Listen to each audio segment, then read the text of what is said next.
इसका जो हमारे पास है केमिस्ट्री में हमारे पास एक चैप्टर है एटॉमिक स्ट्रक्चर, ठीक है ना। एक चैप्टर है हमारे पास एटॉमिक स्ट्रक्चर, एटॉमिक स्ट्रक्चर। इस एटॉमिक स्ट्रक्चर चैप्टर में ना हमें पता है कि कोई भी एटम होता है ना, फॉर एग्जांपल कि हम एटम को इस तरह शो करते हैं कि ये आपके पास एक एटम है, ठीक है। अब हर एटम का एक न्यूक्लियस होता है। क्या होता है? न्यूक्लियस। अब न्यूक्लियस जो होता है ना, वो इसका कंट्रोल सेंटर होता है। यहाँ से पूरा का पूरा एटम क्या हो रहा होता है? कंट्रोल हो रहा होता है। अब न्यूक्लियस के अलावा ये जितने भी आपके पास होते हैं ना, ये शेल कहलाते हैं। क्या कहलाते हैं? शेल। अब शेल्स की क्या होती है? तरतीब होती है। पहला शेल जो होता है वो ए शेल होता है, दूसरे का नाम एल, एम, एन और सो ऑन। ये जो शेल्स की डिस्ट्रीब्यूशन होती है ना एटम के अंदर, वो इस तरीके से होती है। अब आपने करना क्या है कि जो शेल होते हैं ना, इस शेल को अगर हम मजीद जूम कर दें ना, फॉर एग्जांपल ये एक शेल है ना, इसको अगर मैं इस तरह जूम कर दूं, इस तरह, अब हम क्या करते हैं इस शेल के अंदर ना, शेल के अंदर भी मजीद शेल होते हैं, उनको हम बोलते हैं सब शेल। क्या बोलते हैं उनको? सब शेल, सब शेल, या फिर इसको ऑर्बिटल्स भी बोलते हैं, ऑर्बिटल्स। अब जब हम अगर ये कहें फॉर एग्जांपल कि हमारे पास एक एटम है, किसी भी का एटम है, कोई सोडियम है, फ्लोरीन है, ब्रोमीन है, आयोडीन है, कुछ भी एक एटम है। अब उस एटम के अंदर प्रोटॉन भी होते हैं, इलेक्ट्रॉन भी होते हैं, न्यूट्रॉन भी होते हैं। अगर हम इलेक्ट्रॉन, फॉर एग्जांपल कोई भी एक एटम है, उसके अंदर 10 इलेक्ट्रॉन्स हैं, 10 इलेक्ट्रॉन्स फॉर एग्जांपल। अब जब इलेक्ट्रॉन हम एटम के अंदर डिस्ट्रीब्यूट करते हैं ना, तो वो जो इलेक्ट्रॉन जाते हैं ना, वो यहां जाते हैं, वो सब शेल के अंदर जाते हैं। तो हम क्या करते हैं, हम इसको बोलते हैं इलेक्ट्रॉनिक कॉन्फ़िगरेशन। इलेक्ट्रॉनिक कॉन्फ़िगरेशन एक ऐसा प्रोसेस होता है जिसके जरिए हम क्या करते हैं, हम इलेक्ट्रॉन्स की डिस्ट्रीब्यूशन करते हैं किसके अंदर? सब शेल के अंदर। मतलब हम इलेक्ट्रॉनिक कॉन्फ़िगरेशन करते हैं। फॉर एग्जांपल हमारे पास अगर किसी भी किस्म का अगर कोई एटम है, मिसाल के तौर पर हमारे पास अगर एक एटम है, अगर छोटा सा एटम हमारे पास एक लिथियम है, लिथियम Li, लिथियम का जो आपके पास एटॉमिक नंबर होता है ना, वो आपके पास होता है 3। एटॉमिक नंबर को हम Z से शो करते हैं। आपके पास एग्जाम में Li=3 भी आ सकता है, Z=3 भी आ सकता है। Z मींस आपके पास ये एटॉमिक नंबर को शो करता है। अब हमारे पास इसमें इलेक्ट्रॉन कितने हैं? अगर इसका एटॉमिक नंबर 3 है तो इसका मतलब इसके अंदर इलेक्ट्रॉन भी 3 है। अब हमने क्या करना है, हमने इस इलेक्ट्रॉन्स को सब शेल में डिस्ट्रीब्यूट करना है। अब सब शेल आपके पास होते हैं 4, S, P, D and F। ये 4 आपके पास क्या होते हैं? सब शेल होते हैं। अब ये जो इलेक्ट्रॉन्स हैं जिसको हम डिस्ट्रीब्यूट करेंगे, हम S में डिस्ट्रीब्यूट करेंगे, P में करेंगे, D में करेंगे, F में करेंगे। ये तरीकेकार हमने सीखना है कि हमने करना क्या है। हमारे पास 2 मेथड है, 2 बेस है। एक तो ये है कि जो इलेक्ट्रॉनिक कॉन्फ़िगरेशन की कंप्लीट सीरीज है ना, ये आपने रट्टा लगानी है, आपने याद करना है। या तो आपने क्या करना है, आपने इसको बनाना सीख जाना है। बनाना भी मैं सिखा दूंगा किस तरीके से इसको बनाते हैं, और आप अगर चाहते हैं आप सिर्फ इसको याद करते हैं एक सीरीज को, तो आप याद भी कर सकते हैं। बनाने से ये आसान होगा कि आपको याद भी करना पड़ेगा और आप उसको फौरन से बनाकर कोई भी आपको आइटम दे दीजिए, आप कर सकते हैं। फिलहाल हम 2-3 क्वेश्चन करते हैं इस सीरीज को। फिलहाल हम सीरीज देख लेते हैं। यहाँ पर ये हमारे पास सीरीज है इसकी, ये 1s, 1s2, 2s2, 2p6, 3s2, 3p6, 4s2, 3d10, 4p6, 5s2, 4d10 and so on. ये सीरीज चलती रहती है। ये सीरीज डिपेंड करती है कि आपका नंबर कितना है। जितना आपका नंबर होगा उस सीरीज को उतने तक आपने क्या करना होगा, लेकर जाना होगा। फॉर एग्जांपल देखें, हमारे पास क्या है, एटॉमिक नंबर 3 है। इट्स मीन कि हमारे पास 3 इलेक्ट्रॉन है। हम शुरुआत यहां से करेंगे। सबसे पहले आपने लिखा सॉल्यूशन, हमारे पास 3 इलेक्ट्रॉन है। सबसे पहले 1s2, हमारे पास 3 इलेक्ट्रॉन है, 2 हो गए, 2 को हमने डिस्ट्रीब्यूट कर दिया। अब उसके बाद क्या, 2s2, लेकिन हमारे पास तो 1 रहता है, हमारे पास तो है ही 3, 2 हमने यहां दे दिए, तो यहां पर क्या बचेगा, 1, बस खत्म।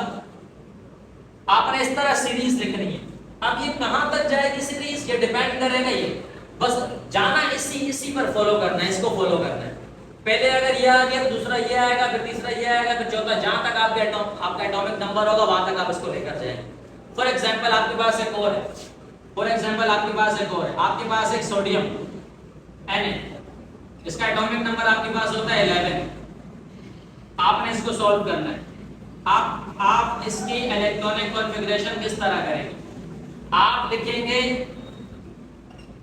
सबसे पहले 1s2, उसके बाद आप लिखेंगे 2s2, उसके बाद आप लिखेंगे 2p6, 2 + 2 4, 4 + 6 10, आपके पास कितना 11 है।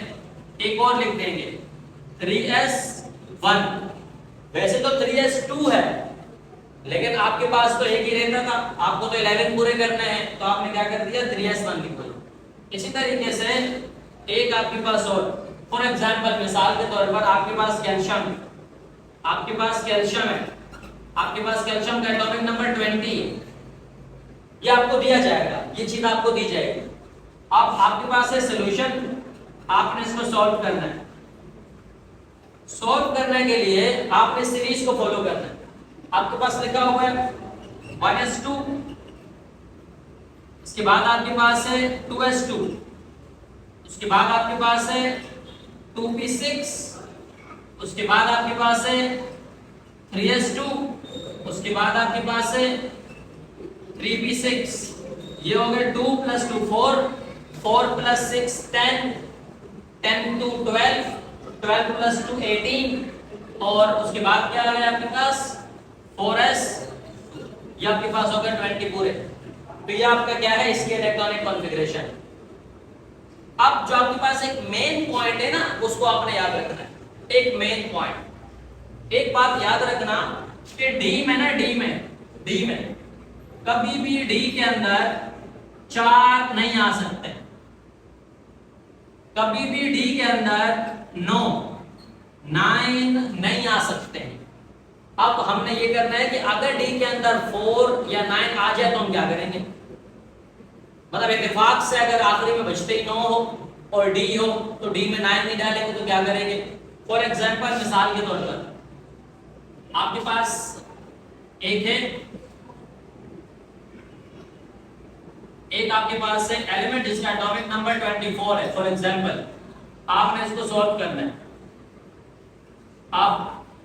आपने क्या करना है, सबसे पहले आपने सीरीज को फॉलो करना है।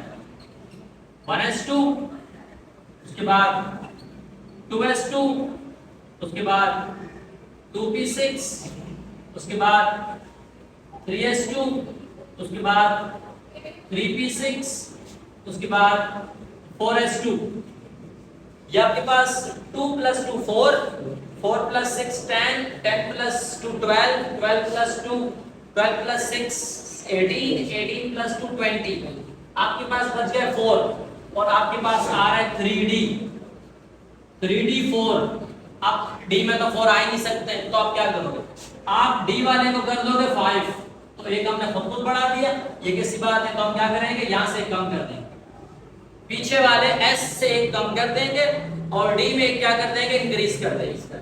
ये तरीकेकार है कि अगर कभी d के अंदर 4 या 9 इलेक्ट्रॉन्स आ रहे हो तो आप उसको किस तरीके से डिस्ट्रीब्यूट करोगे। एक और फॉर एग्जांपल मिसाल के तौर पर आपके पास एक एलिमेंट है, उसका एटॉमिक नंबर 29 है। आप इसको सॉल्व कर रहे हैं, 29 वाले को सॉल्व कर रहे हैं।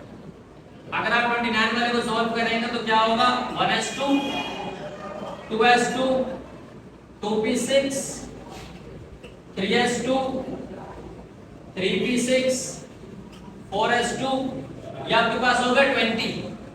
आपके पास अगला है 3d और ये होगा 9 तो 3d 9। अब d के अंदर 9 और 4 नहीं आ सकते तो हम क्या कर देंगे इस d को एक बढ़ा देंगे 10 कर देंगे और इसमें से क्या कर देंगे कम कर देंगे। इस तरीके से आप क्या कर सकते हैं इलेक्ट्रॉनिक कॉन्फ़िगरेशन कर सकते हैं। अब एक मसला हो रहा है, एक मसला इलेक्ट्रॉनिक कॉन्फ़िगरेशन में हो रहा है। वो मसला क्या है? वो मसला ये है कि कभी कभार वो एलिमेंट देते हैं, फॉर एग्जांपल ये एलिमेंट दे दिया, फॉर एग्जांपल ये एलिमेंट दे दिया इस तरीके से, अब वो इसके ऊपर चार्जेस भी लगा देते हैं और इस तरह एलिमेंट दे दिया इसके ऊपर चार्ज मतलब पॉजिटिव या नेगेटिव आइन लगा देते हैं इसके ऊपर। अब इसके भी मायने हैं। अगर पॉजिटिव नेगेटिव आइन आ जाए तो क्या करो? ये लास्ट है। ये समझने के बाद आपको electronic configuration A to Z सारे आ जाने चाहिए। ये लास्ट है।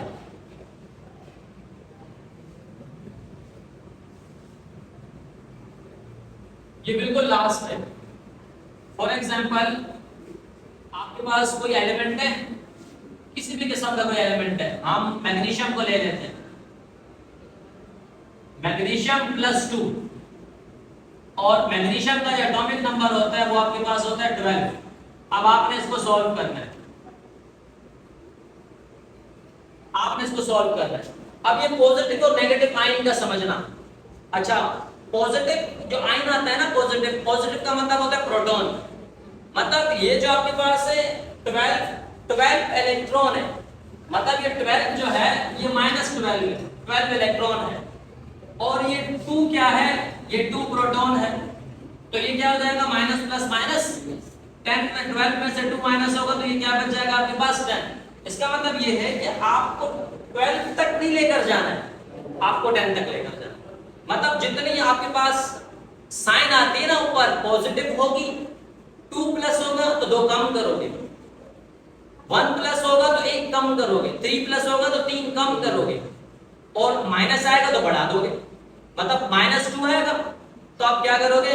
आप -2 आएगा तो -2 2 नंबर इंक्रीज हो जाएगा। मतलब अगर फॉर एग्जांपल ऐसे आए क्लोरीन -1 है, क्लोरीन का एटॉमिक नंबर जो आपके पास है वो 17 है, तो आप 17 तक नहीं लेकर जाएंगे, आप क्या करेंगे 18 तक लेकर जाएंगे। माइनस आएगा तो बढ़ा देंगे और प्लस आएगा तो कम कर देंगे। अब हम इसको सॉल्व करते हैं। फॉर एग्जांपल ये आपके पास है, ये मैग्नीशियम है ना, अब मैग्नीशियम का एटॉमिक नंबर तो 12 है, मैग्नीशियम का एटॉमिक नंबर 12 है, लेकिन इसके ऊपर क्या पॉजिटिव आयन है। आप अगर यहां से सीरीज को फॉलो करते हैं, ये क्या लिखा हुआ आपके पास 1s2, ये लिखा हुआ है 2s2, ये लिखा हुआ है 2p6, ये और ये लिखा हुआ है आपके पास 3s2, ये हो गया 2 + 2 4, 4 + 6 10, 10 + 2 12। लेकिन हमें 12 तक नहीं जाना है, हमें कहां तक जाना है? 10 तक जाना है, क्योंकि प्लस पॉजिटिव का मतलब होता है कि आपने क्या करना है, उतना इलेक्ट्रॉन्स कम करने हैं। तो ये इसका आंसर है, बस खत्म। इस तरीके से अगर आपके पास कोई और चीज आ जाए, फॉर एग्जांपल कोई क्लोरीन कर लेते हैं, अगर आपके पास क्लोरीन आ जाए, क्लोरीन -1, ये एक माइनस लिखा हुआ हो सकता है और ऐसे भी लिखा हुआ हो सकता है -1, ऐसे भी हो सकता है और ऐसे भी हो सकता है क्लोरीन 1-, सबका मतलब एक ही है। एक इलेक्ट्रॉन क्या कर देंगे? बढ़ा देंगे। इसका एटॉमिक नंबर जो आपके पास होता है वो आपके पास होता है 17।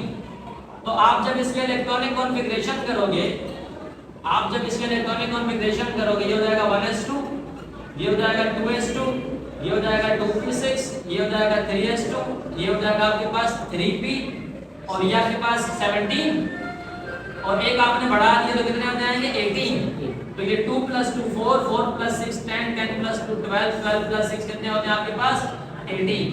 तो ये आपके पास क्या है? ये फाइनल है, कंप्लीट। चैप्टर नंबर 3 से आपने इलेक्ट्रॉनिक कॉन्फ़िगरेशन आपके पास आनी है। ये 3 तरीके इलेक्ट्रॉनिक कॉन्फ़िगरेशन के, या तो वो सिंपल होंगे, सिंपल सादे सादे, या तो आपके पास ऐसे वाले होंगे जिसमें डी के अंदर जो है ना 5, 4 और 9 आ रहा होगा। 4 आएगा तो उसको 5 कर दोगे, 9 आएगा तो उसको 10 कर दोगे। एंड थर्ड जो इसकी टाइप है वो ये वाली टाइप है कि अगर इसमें पॉजिटिव एंड नेगेटिव आयन आ गए तो पॉजिटिव एंड नेगेटिव आयन में क्या करोगे। तो चैप्टर नंबर 3 से एक क्वेश्चन इसमें आना है एग्जाम के अंदर। और जब ये तो फर्स्ट ईयर की बात है, क्लास 11 की बात है। लेकिन आप जब सेकेंड ईयर में जाएंगे तो सेकेंड ईयर का जो आपके पास सेकेंड ईयर का जो फिजिक्स है, सेकेंड ईयर की केमिस्ट्री जो है, वहां पर भी इसका कंप्लीट चैप्टर है इसका। फर्स्ट चैप्टर के अंदर ये सारा दोबारा करना है आपने, तो आपने इसको अच्छे से करना है ताकि एग्जाम भी आपके हो जाए और आगे के आपके नेक्स्ट जो है ना क्लास के कॉन्सेप्ट भी क्लियर हो जाए।